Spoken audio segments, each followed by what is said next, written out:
这是今天刚收到的一组锂电池，这是拿过来修的，全都生锈了。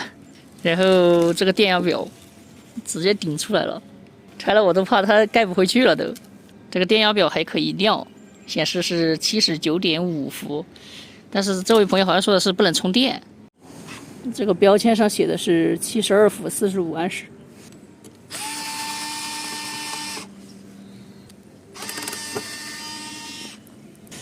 这边螺丝松掉了，都可以看到这个箱子已经弹开了。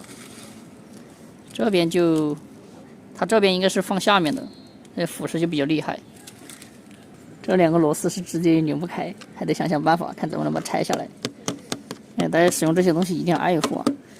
这都能腐蚀成这样子。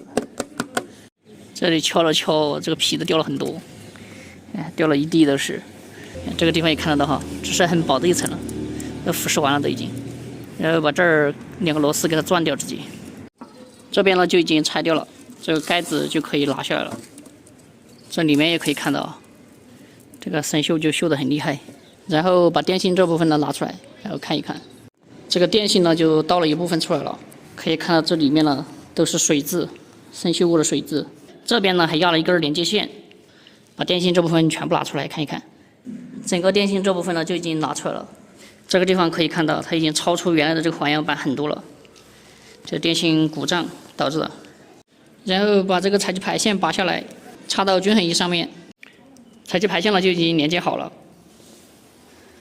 通过这上面可以看到，第12串是没有电压的，像这种少了一串，正常情况下呢，电池是不应该工作的。接下来呢，把外面这个环氧板给它拆开，然后看一看里面什么样子。这两边的环氧板呢就撕开了，它这里面是个铅壳纸，铅壳纸也拿开了，到处都是这个稀罕的渣子。然后给大家看一下它这个焊点，这是一个总正的焊点，这是总负的线，你们可以对比一下。电池里面呢是没有进水，都是干的。从这个侧面呢可以看到，这所有的电芯都是比较鼓的。然后这边呢是总负。那么这边是10串，这边也没进水。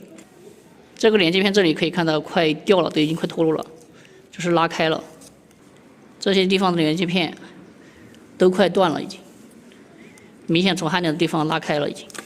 这一块电芯呢就应该是12串，让我们看一下它的电压有没有。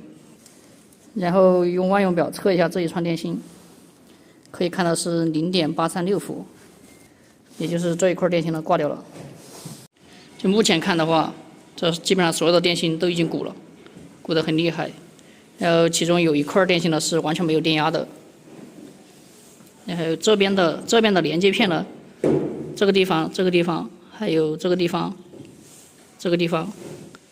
都已经有断裂的迹象了。还有整组可以看一下，这已经特别鼓了电芯。你们觉得这种电池还有没有必要维修呢？欢迎大家在评论区交流讨论。